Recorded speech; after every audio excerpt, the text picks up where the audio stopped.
Hello,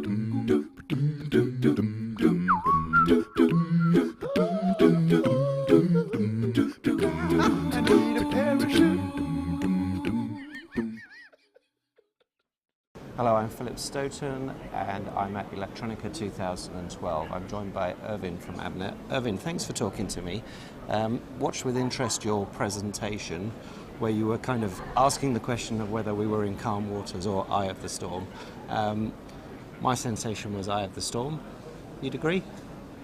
Yes, I think we have at the moment no calm waters. We are in the eye of the storm. The question is really how huge is the storm and how long we will have the storm.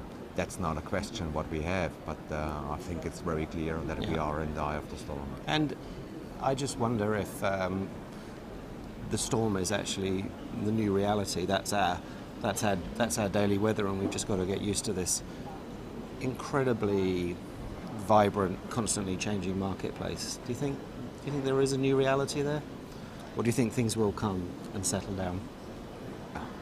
I think the change will come. I think we are.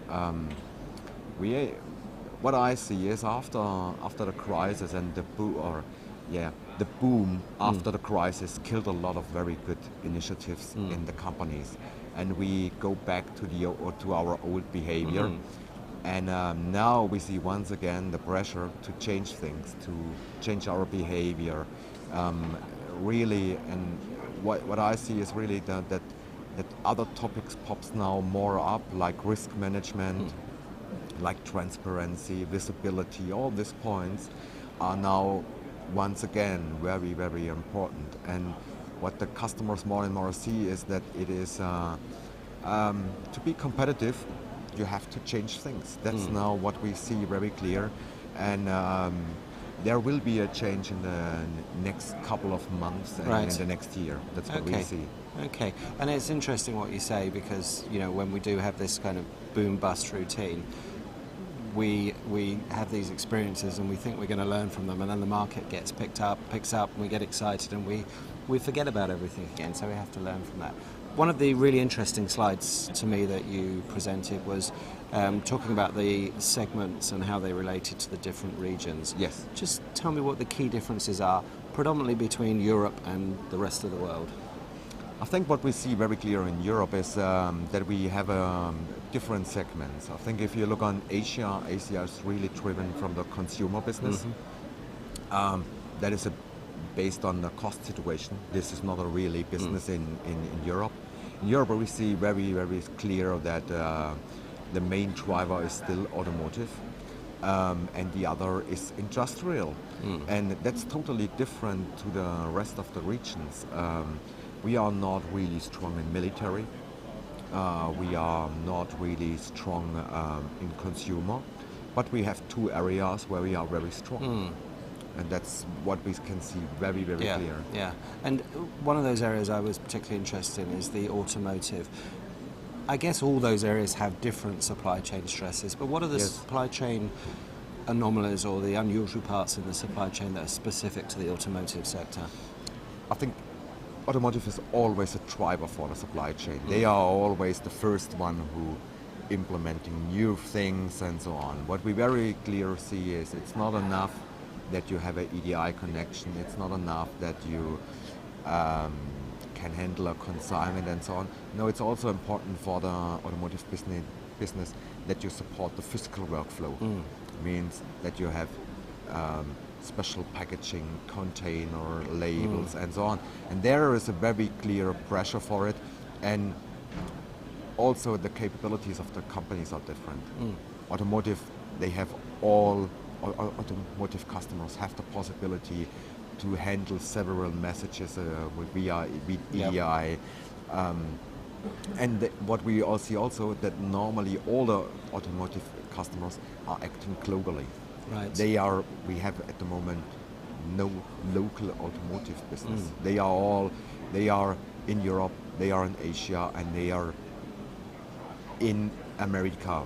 What it means is different. A lot of them are in Mexico and Brazil, but they have all plans in in 3 different continents. Yeah. That's what we see, and that's a driver. Yeah, and that's making a big difference. I actually spoke to a contract manufacturer early this week that is active in the automotive industry in China, and was saying there's close to 100 car manufacturers in China now, small ones we've never heard of. That's a very complex supply chain.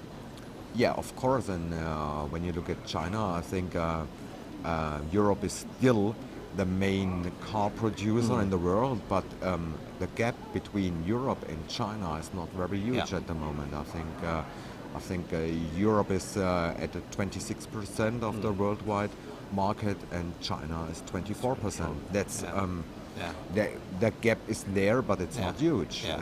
And there are a lot of companies that we here in Europe we never ever heard about it. Yeah, and we can be, whatever we do, we can be pretty certain that gap will evaporate quite quickly. Yeah, of course. That's a challenge. And as Avnet, you've got to not just operate within these supply chain ecostructures, but you've got to actually be able to support your customers in managing them, because you do have this greater visibility.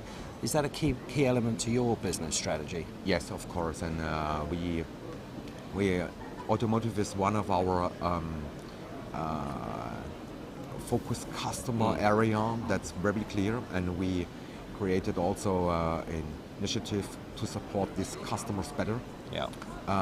That we have a global strategy for them, that we have more or less that we can offer the same supply chain solution in all 3 continents, that we offer them the visibility and the transparency across the regions, and that's something that is absolutely a clear focus for us. Yeah.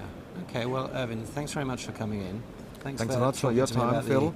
The automotive sector in particular, but for the general activity. And I hope we can talk again soon. Thank you. Yeah. To get you here quickly, you should start from here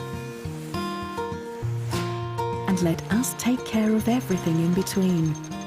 Flextronics SBS, innovative manufacturing services.